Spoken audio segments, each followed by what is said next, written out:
आप सभी का मेरे YouTube चैनल पर स्वागत है। आज हम लोग जो है होने वाले आगामी जो होगा आपका जेड संपरीक्षक और सहायक संपरीक्षक, ये जो एग्ज़ाम होने वाला है 2 जनवरी को, ठीक है। तो इसके लिए जो है हम लोग जो है ऑब्जेक्टिव प्रश्न हिंदी का देखेंगे, ठीक है। यदि आप नए हैं तो मेरे YouTube चैनल को जो है सब्सक्राइब करें, वीडियो को लाइक करें और शेयर करें, ठीक है। और मैं बता दूं कि ये जो है हिंदी से संबंधित प्रश्न है, सभी जो है हिंदी से लिया हूँ, ठीक है। हिंदी विषय से संबंधित प्रश्न मैंने लिए हैं। आपको मालूम होगा कि जेड संपरीक्षक और सहायक संपरीक्षक के लिए जो है हिंदी से जो है 100 क्वेश्चंस आएंगे, 100 प्रश्न आएंगे। उनमें से जो है 100 प्रश्न जो है हम लोग जो है ऑब्जेक्टिव प्रश्न के माध्यम से देखेंगे, ठीक है। यदि आप मेरे YouTube चैनल पर नए हैं तो मेरे YouTube चैनल को सब्सक्राइब करें, वीडियो को लाइक करें और शेयर करें, ठीक है।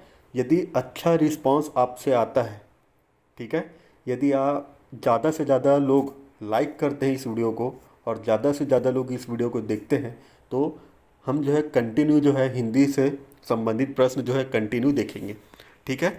यदि आपने, ठीक है, लाइक नहीं किया है तो लाइक करें वीडियो को, ठीक है, और ज़्यादा से ज़्यादा लोगों को शेयर करें और यूट्यूब चैनल को सब्सक्राइब नहीं किया तो सब्सक्राइब करें, ठीक है। प्रश्न नंबर पहला देखें, क्रिया विशेषण कितने भेद होते हैं। आपको बताना होगा कि क्रिया विशेषण के कितने भेद होते हैं। ऑप्शन ए में दिया है 2, बी में दिया है 3, ऑप्शन सी में दिया है 4 और डी में दिया है 5। तो क्रिया विशेषण जो होता है वो होता है आपका ऑप्शन नंबर सी, इसका करेक्ट आंसर हो जाएगा। 4 प्रकार के होते हैं, ठीक है। क्रिया विशेषण के कितने भेद होते हैं? 4 भेद होते हैं, ठीक है। अगला देखते हैं, ऊष्म व्यंजन कितने होते हैं। आपको बताना होगा कि ऊष्म व्यंजन कितने होते हैं। ऊष्म व्यंजन ये जो है आगामी एग्जाम में ज़रूर आपको देखने को मिलेंगे ना, इस टाइप के प्रश्न। तो बताना है ऊष्म व्यंजन। ऑप्शन ए में दिया है 5, बी में दिया है 6, सी में दिया है 7 और डी में दिया है 4। तो ऊष्म व्यंजन जो होते हैं ना वो होते हैं ऑप्शन नंबर डी, 4 होते हैं। ऊष्म व्यंजनों की संख्या कितनी है? 4 है, ठीक है। अगला देखेंगे,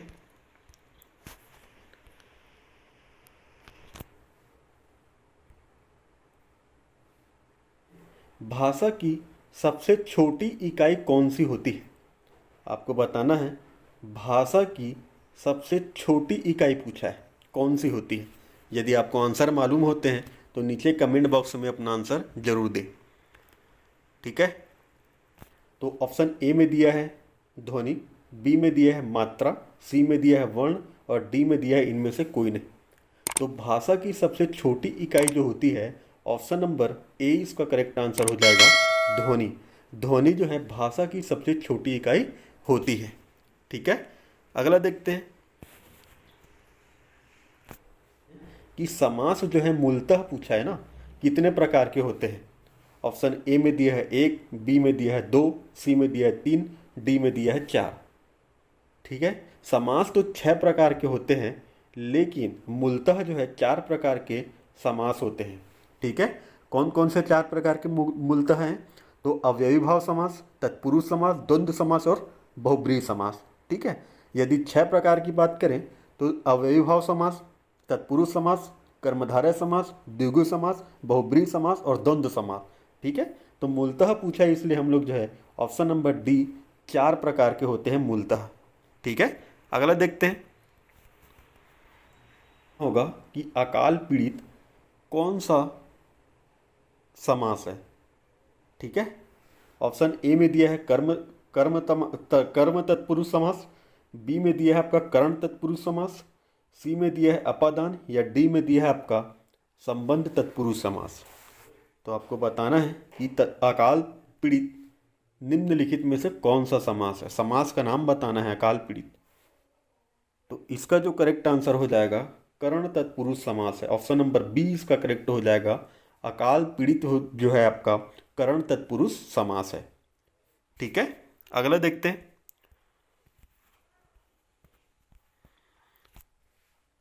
अपना उल्लू सीधा करना का मुहावरा कौन सा है, ठीक है।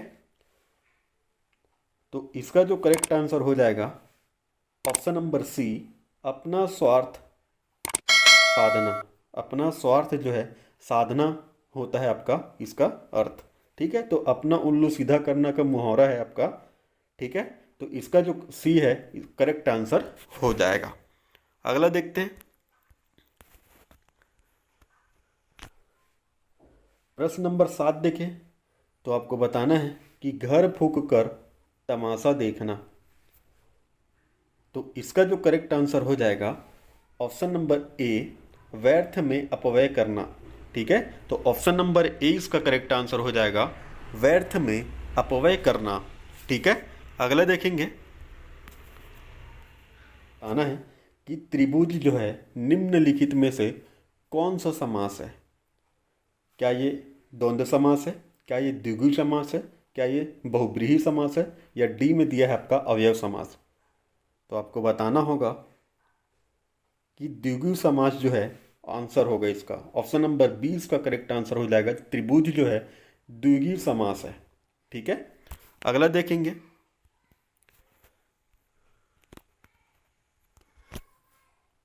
तो आपको बताना होगा कि जिसका दमन ना किया जा सके। ऑप्शन ए में दिया है साहस, बी में दिया है दुर्बल, सी में दिया है अदम्य, या डी में दिया है आपका इनमें से कोई नहीं। अभी तक आपने यूट्यूब चैनल को सब्सक्राइब नहीं किए हैं, जो नए हैं सब्सक्राइब करें, बेल आइकन को जो है ऑल करें। ठीक है, और वीडियो को जो है लाइक करके शेयर करें। ठीक है, तो इसका जो करेक्ट आंसर हो जाएगा, जिसका दमन ना किया जा सके वो कहलाता है आपका अदम्य। ठीक है, तो ऑप्शन नंबर सी इसका करेक्ट आंसर हो जाएगा। अगला देखेंगे। में होने वाली पहली वर्षा, ठीक है, कब होगी? शीत ऋतु में। तो होने वाली पहली वर्षा को कहते हैं। ऑप्शन ए में दिया है नवोदय, बी में दिया है महावट, सी में दिया है बारिश, और डी में दिया है इनमें से सभी। तो इसका जो होगा ऑप्शन नंबर बी, महावट। महावट जो है शीत ऋतु में होने वाली पहली वर्षा को कहते हैं आपका महावट। अगला,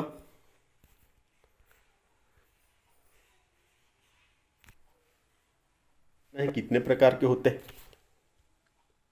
ऑप्शन ए में दिया है 1, बी में दिया है 2, और सी में दिया है 3।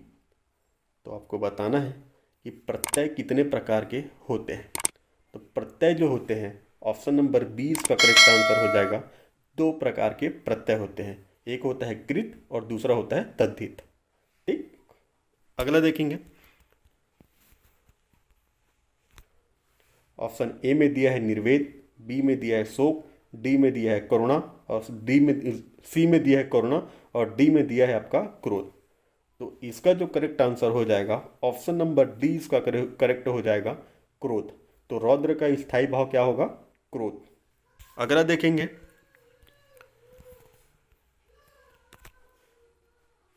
प्रश्न नंबर है ऑप्शन नंबर डी इसका करेक्ट आंसर हो जाएगा 33। ठीक है, 33। संचारी भाव की संख्या कितनी होती है? 33। अगला देखेंगे। ऑप्शन नंबर बी इसका करेक्ट आंसर हो जाएगा। कौन कौन सा संधि होगा? स्वर संधि, व्यंजन संधि और विसर्ग संधि। ठीक है, अगला देखेंगे। दिया है दीर्घ स्वर संधि, बी में दिया है गुण स्वर संधि, सी में दिया है आपका व्यंजन संधि, और डी में दिया है आपका वृद्धि स्वर संधि। तो यहाँ से लग रहा है, ठीक है, यहाँ स्वर लगा है तो ये तो होगा ही, लेकिन इसमें जो है नहीं है। तो सी जो है इसका करेक्ट आंसर हो जाएगा। व्यंजन संधि जो है स्वर संधि के प्रकार नहीं है, ये तो आपका संधि के प्रकार है। ठीक, अगला देखेंगे। आपको बताना है कि पूंजीपति कौन सा समास है। क्या ये अपादान है, क्या ये संबंध है, क्या ये कर्म है, या आपका करण है। तो पूंजीपति जो समास है संबंध, ऑप्शन नंबर बी इसका करेक्ट आंसर हो जाएगा। ठीक है, तो पूंजीपति जो समास है वो संबंध समास है। ठीक है, अगला देखेंगे।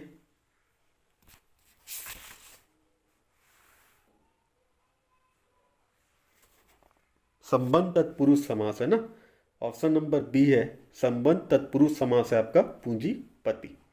तो करुण रस का जो स्थायी भाव होगा, ऑप्शन नंबर ए में दिया है शोक, बी में दिया है सम, सी में दिया है संतान और डी में दिया है आपका हास्य। तो करुण रस का स्थायी भाव आपको बताना है।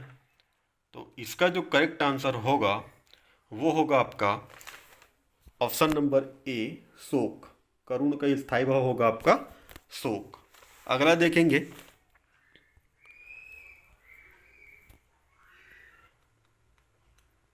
ऑप्शन ए में दिया है आपका उत्साह, ऑप्शन नंबर बी में दिया है भय, सी में दिया है वीर और डी में दिया है वात्सल्य। तो वीर रस का स्थायी भाव जो है उत्साह है। ठीक है, ऑप्शन नंबर ए इसका करेक्ट आंसर हो जाएगा। अगला देखेंगे, कान खोलना एक मुहावरा है, उसका अर्थ बताना है। ऑप्शन ए में दिया है आपका सावधान कर देना, बी में बोला है आपका कान खोला रहना, सी में बोला है आपका कान खोलना और डी में दिया है आपका ध्यान से सुनना। तो कान खोलना का अर्थ होगा ऑप्शन नंबर ए सावधान कर देना। ठीक है, ऑप्शन नंबर ए इसका करेक्ट आंसर हो जाएगा। यदि आपने अभी तक लाइक नहीं किए हैं ना तो लाइक करें, और ज़्यादा से ज़्यादा लाइक आने पर हिंदी को जो है हम लोग कंटिन्यू करेंगे। और ये सब प्रश्न जो है आप लोगों को जेड संपरीक्षक, सहायक संपरीक्षक एग्जाम में जो 2 जनवरी को होने वाले हैं आपको जरूर देखने को मिलेंगे। अगला देखेंगे,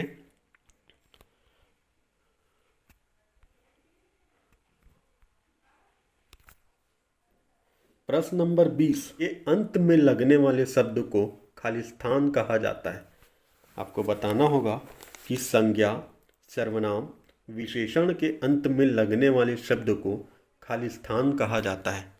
तो ऑप्शन ए में दिया है संज्ञा, बी में दिया है सर्वनाम, सी में दिया है संधि और डी में दिया है आपका इनमें से कोई नहीं। तो आप बताइए क्या होना चाहिए इसका आंसर। तो संज्ञा, सर्वनाम, विशेषण के अंत में लगने वाले शब्द को क्या कहते हैं। तो इसका जो करेक्ट आंसर हो जाएगा ऑप्शन नंबर डी इसका करेक्ट आंसर हो जाएगा, इनमें से कोई नहीं। यदि आपको आंसर मालूम है तो नीचे कमेंट बॉक्स में अपना आंसर दें इसका, प्रश्न नंबर 20 का। यदि आप लोग नहीं देते तो मैं तो अगले वीडियो में ज़रूर बताऊंगा। ठीक है, यदि आपने यूट्यूब चैनल को सब्सक्राइब नहीं किए हैं सब्सक्राइब करें, वीडियो को लाइक नहीं किए हैं तो लाइक करें और ज़्यादा से ज़्यादा लोगों को शेयर करें। ठीक है, धन्यवाद।